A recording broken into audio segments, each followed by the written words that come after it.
চীনের ব্যস্ত শহরে দিনের পর দিন কাজ করতো ছেলেটা।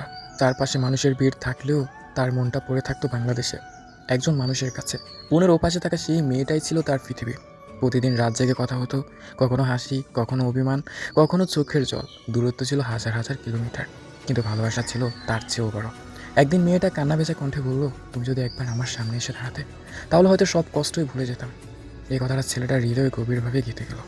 অনেকটা বাধা ছিল, চাকরি, টাকা, দীর্ঘ যাত্রা সব কিছু অপেক্ষা করে সে সিদ্ধান্ত নিল সে ফিরবে, শুধু একবার তার ভালোবাসার মানুষটাকে দেখার জন্য। বিমান যখন আকাশে উড়েছিল তখন তার চোখে ভাসছিল মেয়েটার হাসি মুখা মুখ। প্রতিটি মুহূর্তে যেন শত বছরের অপেক্ষা। অবশেষে সেই দিন এলো। এয়ারপোর্টের ভিড়ের মাঝে দাঁড়িয়েছিল মেয়েটা, চোখের জল, মনে হাজার অনুভূতি। আর ঠিক তখনই দূর থেকে দেখা গেল সেই মানুষটাকে, যে হাজার মাইল পথ পাড়ি দিয়ে শুধু তার জন্য এসেছে। দুজনের চোখে চোখ পড়তেই সময় যেন থেমে গেল।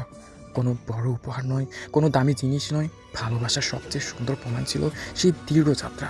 কারণ সত্যিকারের ভালোবাসা দূরত্ব বোঝে না, দেশ বোঝে না, ভাষা বোঝে না। সে শুধু জানে প্রিয় মানুষটার কাছে পৌঁছাতে হয়। আর সেই দিন চীন থেকে বাংলাদেশে আসা একটি প্রেমিক প্রমাণ করে দিল, যার জন্য হৃদয় কাঁদে, তার কাছে পৌঁছানোর পথ কখনোই খুব দূরে হয় না।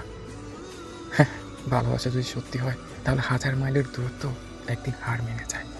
ভিডিওটি শেয়ার করবেন।